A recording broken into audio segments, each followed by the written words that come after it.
Okay, so I'm just going to document some super impossible, super crazy stuff. This is some of my artwork. This is a fence I put in. It just shows a silhouette, a shadow, and it's rusted. Like, because in the end, the love of many will wax cold. Like everyone's love is turned to rust. But it shows a resurrection coming up. And it's got doves flying away. And then that would be like the negative imagery of it right there. Anyway, so I put that up a while back. And then I was told specifically to put this fountain in a while back, and I thought it was really wild. I was like, put this fountain in. I didn't know why, but specifically this fountain. I think it's pretty cool because it lines up with the middle het symbol on the house. And this house has 1, 2, 3 het symbols, and they're in the same orientation as the crosses at Calvary, with Christ, the fountain of life, being in the middle, and then representing the thieves, one on each side. And so it's in the same orientation right there. Pretty phenomenal to have a fountain right there, but I wouldn't understand the significance of it till today, which is mind-blowing.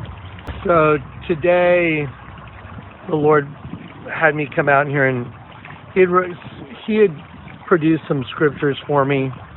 Zechariah, he has been showing me for the past 3 weeks, you're the apple of my eye. I didn't know what that meant.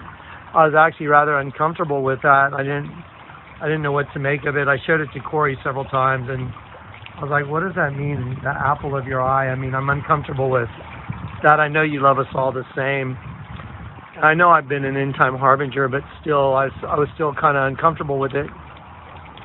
And then I had Tammy and Cammy, who make the beanies for me. They called me last night, and they were telling me about this supernatural property swap that they did, where they were able to trade off some land and get a house, a really nice house.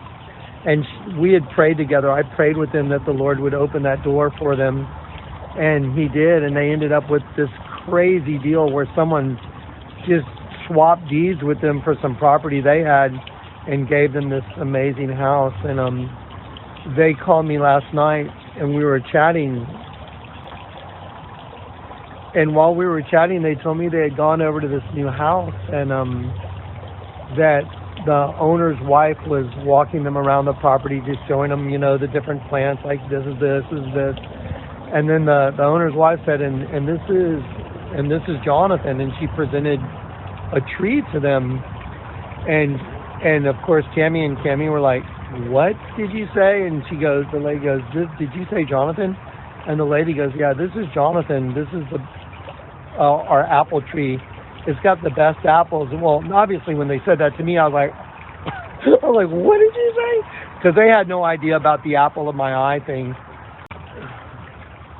So anyway, I was just blown away yesterday when they told me that. I told them the testimony on the phone of how in the past 3 weeks the Lord has shown me over and over again supernaturally, you're the apple of my eye. And I like I said, I'm uncomfortable with that because I know he loves us all the same.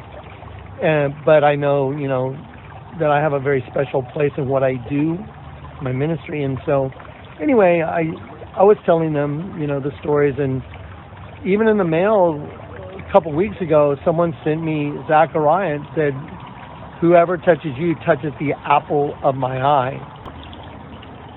So as y'all know, the other day I told y'all I had a rough week, the last couple of weeks. I went in for a CAT scan on my throat. Some got stuck. And I got shot in my right eye with a laser. And I mean, I've lost part of my field of vision now. I got hit right in the pupil with a pretty strong laser from a CAT scan. And I was like, what the heck? And I came home and I told Corey, I'm like, man, this was like intentional. The guy said, yeah, make sure you close your eyes because the laser could get you. And I was like, that's crazy. Shouldn't you give me some eye protection or something? And then he ran me in twice, and as soon as I came out, I seen a red spot on the wall. And so after seeing this red spot on the wall, I was like, oh, wow. And then I'd open my eye and my field of vision, whatever's in the center of my eye is blurred out. I was like, that's insane. And I came home and I prayed and I said, Lord, what the heck's going on? And he showed me attack by the enemy, counterattack, attack. And so, you know, I called up the little emergency clinic where I went because I know the guy, and I said, hey, Mike, you know, I just want to let you know, dude. And he's like, oh, no, that's not from that. Well, I did. My eye was fine until I walked in the room. Then I walked in. The guy said, hey, be careful because there's a laser. Next thing you know, I have a big red spot in my eye. So anyway, so this morning I got up, and again, the Lord showed me, you're the apple of my eye. And I'm like, I don't know what to do with that, Lord. You know, I know Tammy and Cammie told me the story of this apple tree, and this is Jonathan. And I'm just like, I don't know what to do with that. I don't know how to receive that, to be honest. And so then I heard the Lord tell me, I want you to read Zechariah 2, which has the scripture, whoever toucheth you, toucheth the apple of his eye. And so he walked me to Zechariah, and as I started reading it, I broke down the word, apple and eye, and it literally means pupil of the fountain. That's what apple means, pupil of the fountain. Then I looked outside, and I'm like, what the heck? There's a fountain outside. Never thought of this until just a few minutes ago. Then I heard the Lord tell me, look straight down on that fountain. Look straight down from above on that fountain right there. And so I did, and I just about flipped out. I mean, then he told me to understand that Zechariah 2 was meant for me to give to y'all. So I'll give you Zechariah 2. And it's an admonition, just letting everyone know the King's coming. I guarantee it.